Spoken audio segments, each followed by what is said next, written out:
اللہ نے سارے نبیوں میں سب سے اعلیٰ، سب سے افضل، سب سے برتر، سب سے خوبصورت جناب رسول اللہ صلی اللہ تعالی علیہ وسلم کی ہستی کو پیدا فرمایا، اور سارے عالم کے انسانوں کے لیے نبی کا اعلان فرمایا کہ قل یا ایھا الناس انی رسول اللہ الیکم جمیعا، اب میں تم ساری دنیا کا رسول بن کے آیا ہوں۔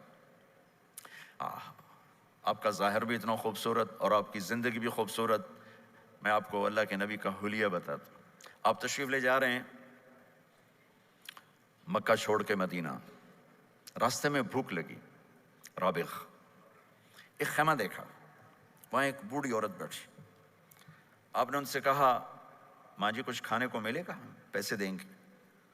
اس نے کہا بیٹا بارش نہیں ہوئی، کچھ بھی نہیں ہے، قحط ہے، کھانے کو بھی نہیں ہے، پینے کو بھی نہیں ہے۔ تو ایک بکری کھڑی تھی، بالکل کمزور، اس کے جسم پر صرف کھال تھی۔ آپ نے کہا اس بکری کا دودھ نکال لوں؟ وہ کہنے لگی دیکھ تو رہے ہو اس کے جسم پر تو سوائے کھال کر ہے کچھ نہیں، کہاں سے نکالو گے؟ کہا مجھے اجازت دو۔ اب چونکہ ایک عجیب سا واقعہ ہو رہا ہے کہ ایک ایسی بکری سے دودھ نکالنے کی بات ہو رہی ہے جو چل بھی نہیں سکتی، تو بڑی آپ کو ایسے غور سے دیکھنے لگی کہ یہ کون ہے، یہ کون ہے جو اس مری ہوئی بکری سے دودھ نکالنا چاہتا ہے؟ تو غور سے دیکھ رہی، تو آپ آنکھوں میں سما گئے۔ پھر اس نے اس کو بیان کیا۔ آپ نے اس بکری کے تھنوں کو پکڑا تو لٹک کے نیچے آ گئے، دودھ سے بھر گئے۔ تو اپنے بڑے برتن میں دودھ نکالا، اپنے تینوں ساتھیوں کو پلایا، خود بھی پیا، پھر دوبارہ دودھ نکال کے برتن پورا بھر کے اس بڑھیا کو دے دیا، اور آپ چلے گئے۔ شام کو اس کا خامد آیا، ابو معبد، انہیں کہا ام معبد یہ دودھ کہاں سے؟ کہا اس بکری کی۔ کہا پاگل ہے، یہ تو چل نہیں سکتی، اس کا دودھ کہاں سے آ گیا؟ کہا ایک نوجوان آیا تھا، اس کے ہاتھوں میں کوئی تاثیر تھی، جادو تھا، جس سے یہ دودھ نکلا ہے۔ وہ کہنے لگا ان عتیلی، بتاؤ وہ کیسا تھا؟ شاید آپ نے کبھی سنا نہ ہو اپنے نبی کا حلیہ، میں بتانا چاہتا ہوں ہمارے نبی کیسے تھے۔ کہ رأیت رجلا ظاہر الوضاء ابلج الوجه حسن الخلق لم تعبه ثجلة ولم تجرب به سعلة وصيم قصيم في عينيه دعج في أشفاره وطف في صوته سحل في لحيته كثافة في عنقه ستع أكحل أحور أزج أقرن إن صمت فعليه الوقار وإن تكلم فسماه وعلاه البهاء أجمله وأبهاه من بعيد وأحسنه وأحلاه من قريب كأن منطقه خرزات نذب يتحذرن فصل لا هزر ولا نزر سبحان الله لم تقتحم عين من قصر ولا تشنه من طول ربعة انظر الثلاثة غصن بين غصنين۔ کیا اماں الفاظ بول گئی، آج تک عالم تھک گیا ترجمہ کرتے ہوئے۔ کہنے لگی میں تمہیں کیا بتاؤں، میں نے ایک شخص دیکھا، مجھے لگا جیسے 14ویں کا چاند ہی کپڑے پہن کے زمین پہ آ گیا۔ ظاہر الوضاء ابلج الوجه، چمکتا چہرہ۔ میں پورا آپ کو سن ایک اور حدیث بھی ساتھ جمع کر لیتا ہوں۔ عظیم الہامہ، خوبصورت سر، بڑا، شدید سواد الشعر، سیاہ کالے بال، عظیم الہامہ، سر خوبصورت گولائی میں، واسع الجبین، کھلا ماتھا، ازہر اللون، کلیوں جیسا خوبصورت رنگ چمکتا ہوا۔ پھول میں چمک تھوڑی ہو جاتی، کلی میں زیادہ ہوتی، کلیوں جیسا رنگ چمکتا ہوا۔ ازج الحواجب، یہ بڑے خوبصورت گول، وہ آج کل کیسے یہ اوپر پینسلیں لگا لگا لگا کے بیچاریاں یہاں تک لے جاتی ہیں، وہ پھر پینسل کا رنگ اتر جاتا ہے، پھر اندر سے وہی عجیب و غریب نظر آنے لگتا ہے۔ تو میرے نبی کی اللہ نے ایسے خود بنا دی، ایسے پورے چلتی ہوئی یہاں تک آتی تھی۔ من غیر قرن، یہاں بال نہیں تھے، یہاں یہ جگہ خالی تھی۔ جن کے ہوتے ہیں وہ بیچاری یہاں سے نکال نکال نکال ہائے ہائے بھی کرتے ہیں اور نکالتے بھی ہیں۔ من غیر قرن، یہاں بال نہیں تھے۔ بینہما عرق یدرہ الغضب، یہاں ایک وین تھی، وین، جب آپ کو غصہ آتا تھا تو آپ غصے کو برداشت کرتے تھے، نکالتے نہیں تھے، برداشت کرتے تھے، تو وہ یہاں ایسے ایسے ایسے ایسے ایسے ایسے حرکت کرنا شروع کر دیتی تھی، تو اس سے پتہ چلتا تھا کہ اللہ کے نبی غصے میں بیٹھے ہوئے ہیں۔ فی عینیہ دعج، آنکھ بڑی خوبصورت، موٹی، سیاہ، اشکل، لمبی، اہدب، یہ بال بڑے لمبے، اکحل، بغیر سرمے کے سرمہ لگا ہوا، انجل، ابرج، اہدب، احوج، ادعج، اکحل، یہ سب نام میرے نبی کی آنکھوں کے ہیں کہ اللہ نے ایسی خوبصورت آنکھ کائنات میں اور کسی کو نہیں تھی. حسین آنکھ تھی، اس میں باریک سرخ دھاریاں تھیں اور سیاہی سیاہ تھی، سفیدی سفید تھی. جب آپ آنکھ اٹھا کے کسی کو دیکھتے تھے کوئی آپ کی آنکھوں میں آنکھیں نہیں ڈال سکتا، سب ایسے ہو جاتے تھے. اس لیے میرے نبی یوں نہیں دیکھتے تھے، لوگ ایسے دیکھتے تھے. جل نظرہ الملاحظہ، ایسے جب کبھی آنکھ اٹھتی تھی پھر سب آپ کے سامنے یوں ہو جاتے تھے، کوئی آپ کے چہرے پہ نظر نہیں ڈال سکتا تھا. فی اشفارہ وطف، خوبصورت خوبصورت بال. اخن العرنین، ناک تھوڑا سا یہاں سے اٹھا ہوا، یہاں سے باریک. لہو نور یعلوہ، یہاں نور نظر آتا تھا، اسے چمکتا ہوا چمکتا ہوا. ضلیع الفم، ہونٹ بڑے خوبصورت کھلے ہوئے کھلے ہوئے اور چوڑے منہ کے ساتھ. اشنب براق الثنایا مفلج الاسنان، دانت ایسے گودائی میں خوبصورت چمکتے ہوئے. جب کبھی آپ مسکراتے آپ کے دانتوں کا نور دیواروں پہ پڑتا ہوا نظر آیا کرتا تھا. ایسے حسین دانت تھے ہمارے نبی کے کہ دانتوں سے نور نکل کے دیواروں پہ پڑتا ہوا نظر آتا تھا. یہ 4 دانتوں میں تھوڑا فاصلہ تھا، باریک سا فاصلہ تھا، اس میں سے ایسے روشنیاں نکلتی تھیں آپ کی مسکراہٹ کے دوران. سہل الخدین، یہ گال آپ کے نہ ایسے نیچے کہ کمزور ہوں، نہ ایسے ابھرے ہوئے کہ برے نظر آئیں. کث اللحیہ، داڑھی بڑی خوبصورت گھنی نیم گھنگریالے، اور داڑھی میں سر میں 14 سفید بال تھے اور ایک روایت میں 20 سفید بال تھے. اور کأن عنقہ جید دمیہ، اور آپ کی یہ گردن مبارک سراہی کی طرح لمبی اور خوبصورت گولائی میں، جیسے کسی نے گھڑ کے آپ کی گردن کو بنایا ہوا ہو. اور آواز میں جادو، فی صوتہ سحل، آواز میں جادو، آواز میں کشش، آواز میں گرفت. طفیل بن عامر ایک بڑے عرب سردار ہیں، وہ مکے میں آئے. لوگوں نے کہا ایک جادوگر ہے جس کو سناتا ہے اس کا ہو جاتا ہے، تم اس کی نہ سننا. انہوں نے ڈر کے اپنے کان میں روئی ڈال لی کہ میں سنتا ہی نہیں. طواف کر رہے تھے، آپ پہ نظر پڑی، آپ نماز پڑھ رہے تھے ایک طرف کھڑے ہو کر، تو نظر پڑی تو کھچ گیا دل. تو کہنے لگے من ہوا، یہ کون ہے؟ تو مکے والوں نے کہا ہوا یہ وہی جادوگر ہے. تو طفیل کہنے لگے میری جی میں آیا، تو اتنا بڑا سمجھدار آدمی ہے، یہ اتنا خوبصورت انسان میرے خیال میں جادوگر نہیں ہو سکتا. میں اس کی سنتا ہوں، اگر اچھی بات ہوگی تو لے لوں گا، غلط ہوگی چھوڑ دوں گا. تو طواف پورا کر کے آپ کے پاس آ کے بیٹھ گیا. آپ نے سلام پھیرا تو طفیل کہنے لگا ما تقول یا محمد، کیا کہتے ہو محمد، کچھ سناؤ. تو آپ نے چند جملے بولے، ان الحمد للہ احمدہ واستعینہ واؤمن بہ واتوکل علیہ من یہدہ اللہ فلا مضل لہ ومن یضللہ فلا ہادی لہ. تو وہ تڑپ گئے. میرے آپ کے لیے کوئی کشش نہیں ان کلمات میں ترجمہ بھی کر دوں تو کوئی کشش نہیں، لیکن وہ عرب سمجھنے والے، وہ کہنے لگا اعد فقط بلغنا قاموس البحر، ارے ذرا دوبارہ سنانا، تیرے ایک جملے نے 7 سمندر کا پانی پی لیا ہے. تو آپ نے دوبارہ سنایا، ان الحمد للہ احمدہ واستعینہ واؤمن بہ واتوکل علیہ من یہدہ اللہ فلا مضل لہ ومن یضلل فلا ہادی لہ.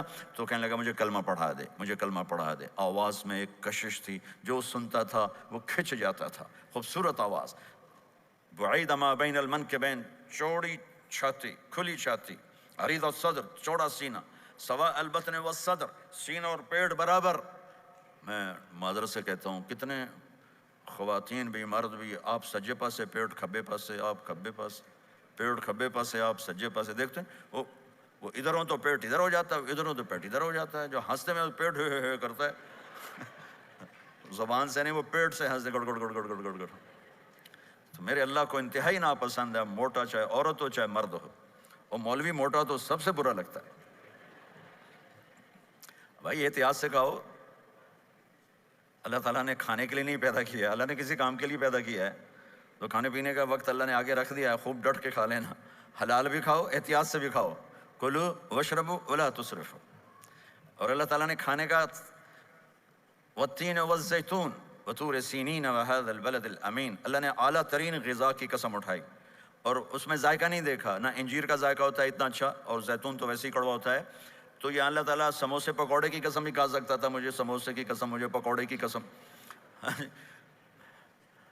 تو اللہ نے ہمیں کھانے کا سلیقہ بتایا، طریقہ بتایا کہ اپنے یہ بوفے نہ کرو. بوفے 50 چیزیں پلیٹ میں ڈال لی ہیں اور پھر لگے ہیں جانوروں کی طرح کھاتے ہی جا رہے ہیں. میرے نبی ایک وقت میں 1 سالن کھاتے تھے، 1-2 کبھی نہیں کھائے، 1.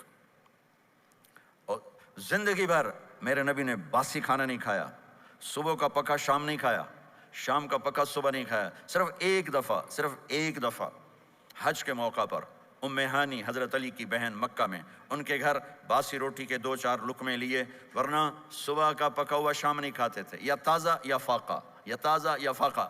تمہاری طرح نہیں 8 دن کا پکا کے فریج میں ٹھوک دیتا ہوں، کڈی رکھو تو کھاتی رکھو. یہ کیا، یہ بھی کچھ نہیں. 8 دن کا پکا کے کٹھا ہی ٹھوک دیا اندر. اب نکال کے بیگم اپنے ٹائم پہ گرم کر کے کھا رہی، میاں صاحب اپنے ٹائم پہ گرم کر کے کھا رہے ہیں. اب پہ برتن صاف کیتی جاندے نا. اب پہ کینیڈا، تو پتہ نہیں کیا پڑا کینیڈا.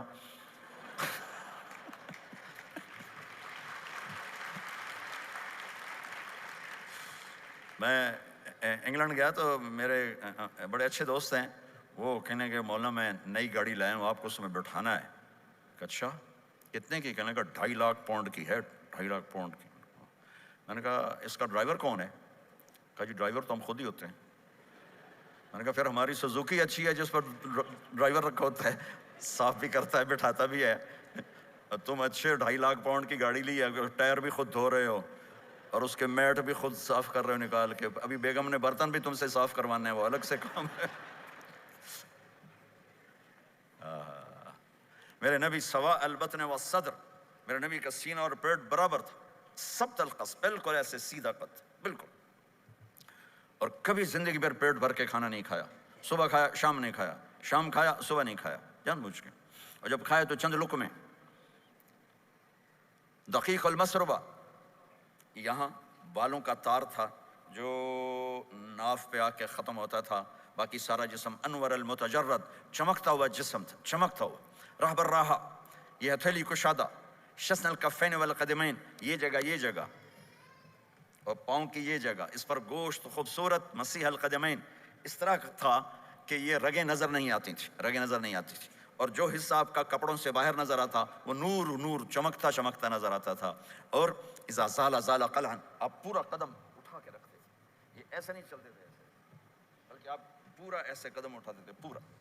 اور یقارب الخطا، قدم چھوٹا چال میں تیزی، ایسے لمبے قدم نہیں اٹھاتے تھے، چھوٹا قدم لیکن اس میں تیزی بہت.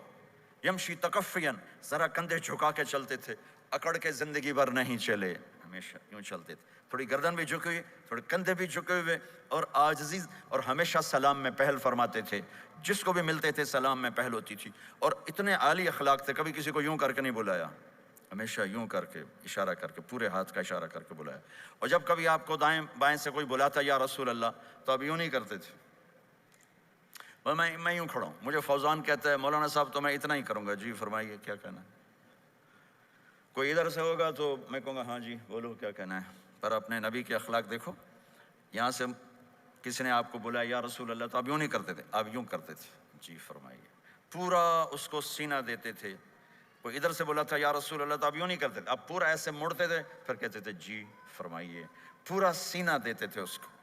اور پھر کوئی کہتا آپ سے بات کریں تو آپ یوں ہو جاتے تھے، کوئی آپ سے بات کرنی آپ یوں ہو جاتے، جب تک وہ بات ختم نہیں کرتا تھا آپ اس کی سنتے رہتے تھے. اور جب کسی کی بات سنتے تھے تو بالکل اس کو چہرہ دیتے تھے. یہ موبائل نے ہمارے اخلاق برباد کر دیے. بچہ ماں سے بات کرتا ہے، وہ بیٹھی موبائل دے، ہاں بولو کیا کہتے ہو، سن رہی ہوں، بولو سن رہی ہوں. آنکھیں ادھر ہوتی ہیں اور کان ادھر ہوتے ہیں. یہ جس سے بھی آپ ایسا کرو گے آپ نے اس کے دل کو تباہ کر کے رکھ دیا. توجہ فرمائیے، ہمارے اردو میں کہتے ہیں توجہ، تا ہٹا دو تو نکلتا ہے وجہ، چہرہ. اپنا بوتھا شریف میری طرف کرو، مجھے عزت دو، میری آنکھوں میں آنکھیں ڈال کے بات کرو. آپ کو صحیح سچا واقعہ سناؤں. ہمارے فیصل آباد میں ایک خاتون اسکول ٹیچر تھیں، تو وہ پیپر چیک کر رہی تھی تو رونے لگیں مارکنگ کرتے ہوئے. تو ان کے ہسبینڈ نے پوچھا کیوں روئی ہو، تو اس نے ایک پیپر نکال کے دے دیا، کہا اس کو پڑھو. تو اس میں ایک سوال تھا کہ بچوں سے کہ آپ کیا بننا چاہتے ہیں. تو بچے نے لکھا تھا میں اسمارٹ فون بننا چاہتا ہوں، کہ میں دیکھتا ہوں کہ میری ماں اور میرے جو فادر ہیں وہ مجھے اتنا توجہ نہیں دیتے جتنا اپنے فون کو توجہ دیتے ہیں. میں ان سے بات بھی کروں تو وہ اپنے فون میں لگے ہوتے ہیں اور اسی میں لگے مجھ سے بات کرتے ہیں. میرا جی چاہتا ہے میں بھی اسمارٹ فون ہوتا. تو ان کے خاوند نے پوچھا تو کیوں روئی ہو، کہ یہ تیرے میرے بیٹے نے لکھا ہے. یہ اوپر تو رول نمبر تھا نا، ان کو تو پتا تھا کس کا رول نمبر ہے، باپ کو نہیں پتا تھا. کہ یہ تیرے میرے بیٹے نے لکھا ہے کہ میں اسمارٹ فون بننا چاہتا ہوں. تو یہ ضرورت کی چیز ہے، لیکن اب آپ تو اپنا کلچر بھول گئے. مراسی بڑی ایک عالی شان قوم ہوتی ہے ہمارے پنجاب میں, تو وہ ہماری پنجابی کی مثال ہے, میراسیاں دا پتر جمیا انہیں چوم چوم کے مار چھڑیا. تو یہ سمارٹ فون نے تمہیں ٹوائلٹ میں بھی فارغ نہیں رکھا, ٹوائلٹ میں بھی سودے کر رہے ہوتے ہیں بیٹھے ہوئے. تو ہر چیز کی ایک ترتیب ہے. میرے نبی جب کسی کی سنتے تھے تو پوری طرح متوجہ ہوتے تھے, چھوٹے کو بھی عزت دیتے تھے, بڑے کو بھی عزت دیتے تھے. تو میرے اور اللہ کے درمیان جناب رسول اللہ صلی اللہ تعالی علیہ وسلم کی ہستی, یہ واسطہ ہیں, یہ رابطہ ہیں کہ مجھے اپنی زندگی میں ڈھلنا ہے اس محبوب کے طریقے میں جس سے میرے اللہ نے پسند کیا. فلا وربک, یہ قرآن کی پہلی قسم ہے. والعصر, یہ قرآن کی آخری قسم ہے. فلا وربک لا یؤمنون حتی یحکموک فیما شجر بینہم ثم لا یجدوا فی انفسہم حرجا مما قضیت ویسلموا تسلیما. مجھے قسم ہے میرے محبوب آپ کے رب کی. سبحان اللہ, یہ قرآن کی سب سے خوبصورت قسم ہے, اور اظہار محبت میں سب سے عالی شان قسم ہے کہ اللہ تعالیٰ یوں کہہ رہا ہے, اے میرے محبوب مجھے آپ کے رب کی قسم. خود ہی قسم اٹھاتا ہے, اور انداز ایسا ہے جیسے قسم اٹھانے والا کوئی اور ہے اور رب محمد کوئی اور ہے. یہ اظہار محبت کی آخری شکل ہوتی ہے کہ قسم اٹھانے والا اپنے آپ کو دو بنا دے. مجھے آپ کے رب کی قسم. کینیڈا والوں کو بتا دیں, جب تک آپ کے طریقوں پر نہیں آئیں گے میں انہیں قبول نہیں کروں گا. اللہ کے نبی کو راضی کرنا, ان کے خوشی کو حاصل کرنا. ایک صحابی آئے, یا رسول اللہ, میرا پڑوسی ہے, اس کی کھجور ایسے ہو کر میرے گھر کے صحن میں اس کے چند آتے ہیں شاخیں, جب پھل لگتا ہے تو وہ گر جاتا ہے, تو میرے بچے اٹھاتے ہیں تو ادھر سے دوڑ کے آتا ہے, ان کے منہ سے کھجور نکال لیتا ہے. آپ اسے کہیں کہ بچوں پہ اتنی سختی نہ کریں. آپ نے اسے بلایا, وہ منافق تھا. آپ نے اسے بلا کر کہا کہ یہ کھجور مجھے دے دو اور اس کے بدلے جنت میں مجھ سے ایک کھجور لے لو. وہ کہنے لگا, یا رسول اللہ یہ مجھے اور میرے بچوں کو بڑی پسند ہے, کوئی اور ہوتی تو میں دے دیتا. اب چپ ہو گئے, وہ چلا گیا. ایک صحابی بیٹھے تھے, ابو الدحدہ, یا رسول اللہ میں لے دوں, مجھے آپ وعدہ کرتے ہیں, مجھ سے وعدہ کرتے ہیں آپ مجھے جنت میں لے کر دیں گے؟ آپ نے کہا ہاں. تو پیچھے پہنچ گئے. کہنے لگے بھائی کھجور کا سودا کرو. کہا جاؤ جاؤ, میں نے اللہ کے نبی کو نہیں بیچی, تمہیں کیسے بیچ دوں؟ کہنے لگے جو تیرے منہ میں آتا قیمت مانگو. کہنے لگا اپنا باغ مجھے دے دے, کھجور لے لے. باغ میں 600 کھجوریں تھیں. تو کہنے لگا پکی بات ہے؟ کہاں پکی بات. کہ چلو باغ تیرا, کھجور میری. انہوں نے کہا ٹھیک, مجھے اور کیا چاہیے. 600 کھجوروں کا باغ. دوڑے دوڑے آئے, یا رسول اللہ میں نے کھجور خرید لی, آپ اب اس کو دے دیں. آپ نے کہا انہیں مجھے تو دینی, تمہیں کیسے دے دی؟ کہا جی میں نے پورا باغ دے دیا اور کھجور اس سے لے لی, 600 کھجوروں کا. آپ نے کہا ہمارا پچھلا سودا کینسل, پہلے تھا ایک کھجور لے کر دوں گا, اب تیرا میرا سودا یہ ہے کہ تیرے لیے جنت میں بے شمار باغات بھی مل گئے اور تیرے لیے گھر بھی تیار ہو گئے. کم من عزق رداہ ودار فیاہ لأب الداہ داہا. انہوں نے وہیں سے چھلانگ لگائی اور دوڑے دوڑے باغ گئے. اندر نہیں گئے, باہر سے کھڑے ہو کر کہا ام الدحدہ باہر آ جاؤ, ہم نے یہ باغ اللہ اس کے رسول کو دے دیا. یہ میرے عزیزو جہاں بھی رہو محمد مصطفیٰ صلی اللہ علیہ وسلم کی مبارک اور پاکیزہ زندگی کو اپنا ساتھی بنا لو, تو یہ جہان بھی آپ کا ہے, وہ جہان بھی آپ کا ہے. کوئی مشکل زندگی نہیں ہے, چند فرائض ہیں, 5 وقت کی نماز ہے. کیا زور لگتا ہے, کتنی دیر لگتی ہے 5 وقت نماز میں, کتنی دیر لگتی. اور مسافر ہو تو آدھی ہو جاتی. روزہ سال کے بعد آتا ہے, آپ کے تو روزے ٹھنڈے ہوتے ہیں, چلو لمبے ہوتے ہیں لیکن ٹھنڈے ہوتے ہیں. ہمارے روزے تو بڑے گرم ہوتے ہیں, وہ بھی سال کے بعد ہے. اس میں بیمار ہو جاؤ تو معاف ہے, سفر میں ہو تو معاف ہے, بعد میں رکھ لینا. زکوٰۃ وہ مالدار پر ہے, حج مالدار پر ہے, غریب پر نہ زکوٰۃ ہے نہ حج ہے, تو پیچھے صرف ایک نماز رہ جاتی. نماز ایک ایسی دولت ہے جس کے بارے میں کوئی گنجائش نہیں ہے کہ اسے ہر حال میں ادا کرو. اگر اس میں کوئی گنجائش ہوتی تو مجھے میدان کربلا میں میرے نبی کے نواسے کی جب گردن اڑائی جا رہی تھی اور نماز کا ٹائم ہوا ہے تو آپ نے کوفے والوں سے کہا تھوڑی دیر رک جاؤ, مجھے نماز پڑھنے دو. تو انہوں نے کہا ہم نماز پڑھنے کے لیے جنگ نہیں روکیں گے. تو آپ نے فرمایا پھر ہم نماز نہیں چھوڑیں گے. آپ نے آدھوں کو لڑائی پہ لگا دیا اور آدھوں کے ساتھ مل کر آپ نے نماز ادا فرمائی. پھر ان کو لڑائی پہ لگا دیا اور پہلوں کو کہا نماز پڑھنے کو, اور عصر سے پہلے سب کے سر کٹ کے نیزوں پہ چڑھ گئے. تو ایک نماز ایسی چیز ہے, بہت بڑا مجمع اہل ایمان کو, نوجوان بھی ہیں, بچے بھی ہیں, بچیاں بھی ہیں, خواتین بھی ہیں, حضرات بھی ہیں. میرے نبی کی زندگی میں نماز, میرے نبی جب دنیا میں تشریف لائے اور لیڈی ڈاکٹر ہی کہہ لو, دائی شفا بنت اسد, انہوں نے آپ کو ماں کے پہلو میں لٹایا تو آپ نے ایک دم ایسے کروٹ بدلی اور سجدے میں چلے گئے, لمبا سجدہ کیا, پھر اس کے بعد سر اٹھا کے یوں کیا اور اس ہاتھ کا سہارا لے کر اس ہاتھ کو یوں اٹھایا اور ایسے انگلی کو کیا تو ایک پورے عالم میں نور ہی نور پھیل گیا اور آپ گرے، اور پھر اس بچہ جیسے ہوتا ہے ویسے آتے ہی اعلان کیا کہ میں سجدے لے کر آ رہا ہوں۔ اور جب آپ دنیا سے جا رہے تو آپ نے کہا نماز نماز نماز نماز نماز نہ چھوڑنا۔ تو عبادات میں ایک نماز ایسی ہے جس میں گنجائش نہیں۔ اور اس کے بعد دوسری زندگی میں چند چیزیں ہیں، چند چیزیں، ان سب کا خلاصہ کروں تو 4 چیزیں ہیں، سب کا خلاصہ کروں تو 4 باتیں، وہ بھی حدیث پاک میں۔ میرے نبی نے فرمایا اربع من کن فیہ ما ضرہ ما فاتہ من الدنیا، 4 باتیں لے لیں اس سارے ہال کے حاضرین حاضرات سامعین سامعات، تو میرے نبی فرماتے ہیں اس کو سب کچھ مل گیا، سب کچھ مل گیا۔ 4 باتیں، سب کچھ مل گیا۔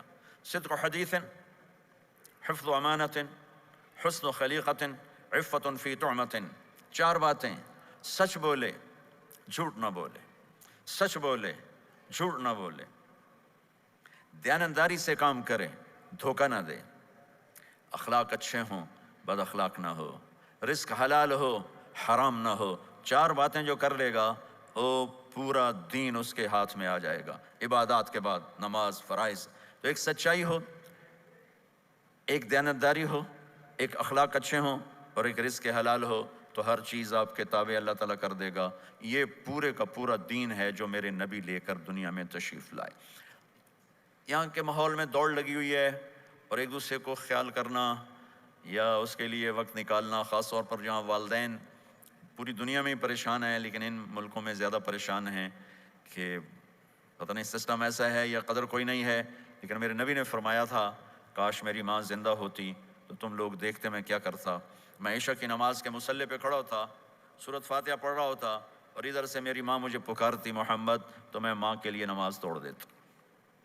ایک صحابی کا پیغام آیا ان کی بیگم کا کہ وہ مر رہے ہیں لیکن کلمہ نہیں پڑھا جا رہا، تو آپ تیزی سے اس کے گھر گئے، دیکھا تو وہ بول رہے ہیں۔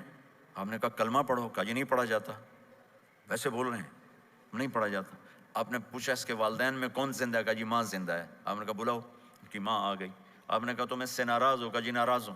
کیا ناراضگی ہے؟ کہ یا رسول اللہ بدتمیزی سے بولتا تھا، بس اور کوئی ناراضگی نہیں، بہت نیک بچہ ہے، تہجد بھی پڑھتا ہے، روزے بھی رکھتا ہے، قرآن بھی پڑھتا ہے، مجھ سے بولتا ہے تو سخت ہو کے بولتا، ریش ہو کے بولتا۔ تو آپ نے کہا معاف کرتی ہو؟ کہا نہیں میں نہیں معاف کرتا۔ تو آپ نے فرمایا میں اسے آگ لگا دوں پھر سفارش کرو گے؟ کہا ہاں پھر تو کروں گے۔ کہ اگر تو نے معاف نہ کیا تو اللہ اسے جہنم میں ڈال دے گا۔ انہوں نے کہا نہیں میں معاف کرتی ہوں۔ جب ماں نے کہا میں معاف کرتی ہوں، آپ نے کہا کلمہ پڑھو، تو اس نے کہا لا الہ الا اللہ، اور اس کی جان نکل گئی۔ پھر آپ نے ان کا جنازہ پڑھایا اور فرمایا کہ جس نے ماں باپ کو دکھ دیا اس پہ اللہ کی لعنت، اس پہ زمین آسمان کی لعنت، ان کی نہ نماز قبول ہے، نہ روزہ قبول ہے، نہ صدقہ قبول ہے۔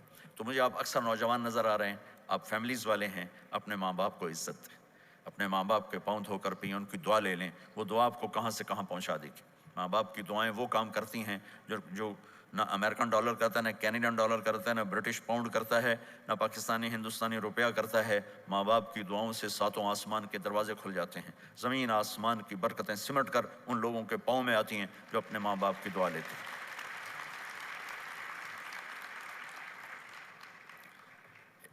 ایک دفعہ موسیٰ علیہ السلام نے کہا یا اللہ میرا جنت کا ساتھی کون ہے؟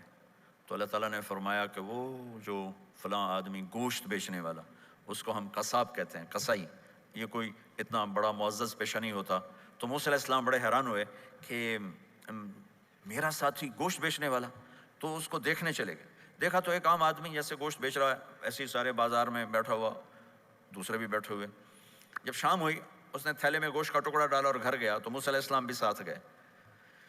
تو اس نے جا کر گوشت کو کاٹ کے ہانڈی میں چڑھایا، آٹا گوندنے لگا، آٹے کو رکھ دیا، پھر سالن تیار کیا، پھر روٹی تیار کی۔ ایک عورت بوڑھی یوں کر کے چارپائی پہ لیٹی ہوئی تھی، اس کو ہلایا جلایا، ماں جی اٹھ کے بیٹھ گئی۔ تو اس کو ہاتھ کا سہارا دے کے کھانا کھلایا، اپنے ہاتھوں سے کھلایا، کھلاتا رہا۔ جب اس نے کہا بس تو اس نے اس کا منہ صاف کیا، کلی کرائی۔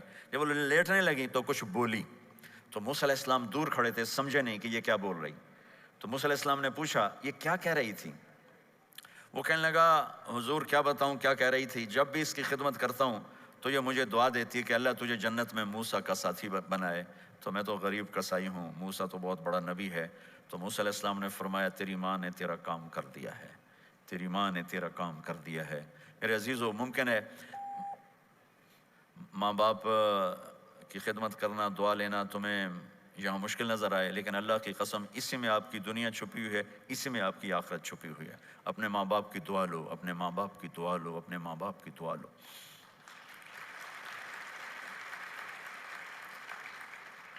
دوسرا رشتہ ہے یہاں خاوند اور بیوی کا۔ پورے ویسٹ میں طلاقیں بہت زیادہ ہو گئی ہیں، بہت زیادہ طلاق کی ریشو بڑھ گئی ہے۔ یہ سب سے خوبصورت رشتہ ہے، سب سے عالی شان رشتہ ہے، اور اللہ کے نبی نے فرمایا سب سے بہترین انسان وہ ہے جو بیوی کے ساتھ اچھا سلوک کرتا ہو۔ اور آپ کو ایک عجب حدیث سناؤں، سب سے پہلے جو چیز قیامت کے دن میری نیکیوں اور برائیوں کو تولنے کے لیے جب اللہ ترازو لگائے گا، تو سب سے پہلے جو چیز تولنے میں رکھی جائے گی وہ میرا بیوی کے ساتھ سلوک تولا جائے گا، اور بیوی کا خاوند کے ساتھ سلوک تولا جائے گا۔ یہ وہ رشتہ ہے جس کو سب سے پہلے جنت میں بنیاد رکھی گئی۔ اللہ نے آدم اور حوا کا نکاح پڑھا کر انہیں خاوند اور بیوی کے رشتے میں جوڑا، اور یہی رشتہ جنت میں جا کے آخر میں بھی یہی رشتہ ہے، وہ خاوند اور بیوی کا رشتہ ہے۔ میرے نبی نے 11 شادیاں کی، اللہ کی قسم صرف ہمیں زندگی سمجھانے کے لیے کی کہ گھر میں زندگی کیسے گزاری جاتی ہے۔ نماز کے لیے ایک لوٹا پانی چاہیے، 10 منٹ چاہیے، لیکن گھر میں اچھے اخلاق کے لیے بہت بڑا ظرف چاہیے۔ بیوی کے اخلاق و خاوند کے لیے، خاوند کے اخلاق و بیوی کے لیے۔ یہ اتنا خوبصورت رشتہ ہے، اتنا بنیادی رشتہ ہے کہ تمام رشتے اس کے سامنے چھوٹے پڑ جاتے ہیں۔ ہمارا عام طور پہ جوائنٹ فیملی سسٹم ہے، ہم اپنے اس رشتے کو بچائیں باقی رشتوں کی زیادتی سے۔ والدین سختی کریں تو اپنی بیوی کو بچاؤ، بیوی سختی کرے تو اپنے والدین کو بچاؤ، بیچ میں تم ایک ترازو کا کام کرو۔ ہم اپنے گھر کو خوبصورت بنانا چاہتے ہیں تو جو ڈالر سے نہیں خوبصورت ہوگا، یہ آپ کے اخلاق سے خوبصورت ہوگا۔ ایک میٹھا بول وہ بیوی کے دل کو خرید لیتا ہے، ایک میٹھا بول وہ خاوند کے دل کو خرید لیتا ہے۔ ایسی اولاد کے ساتھ بھی وہ شدت اور سختی نہ ہو، بلکہ نرمی کا معاملہ ہو، پیار محبت کا معاملہ ہو۔ میرے نبی نے حسن حسین کے ساتھ 7 سال گزارے، آپ نے ایک نصیحت نہیں کی، ان کے ساتھ کھیلتے تھے، ان کو ٹائم دیتے تھے، اس طرح صفات منتقل ہوتی چلی گئیں۔ یہ چند چیزیں ہیں، ان کو کرتے کرتے دنیا سے چلے گئے تو دنیا بھی آپ کی ہے اور آخرت بھی آپ کی ہے۔ اور میں اپنی بات ختم کرنے سے پہلے، اگر کسی سے لڑے ہوئے ہو تو صلح کر لینا اٹھ کے، اگر کسی سے بات چیت بند ہے تو صلح کر لینا۔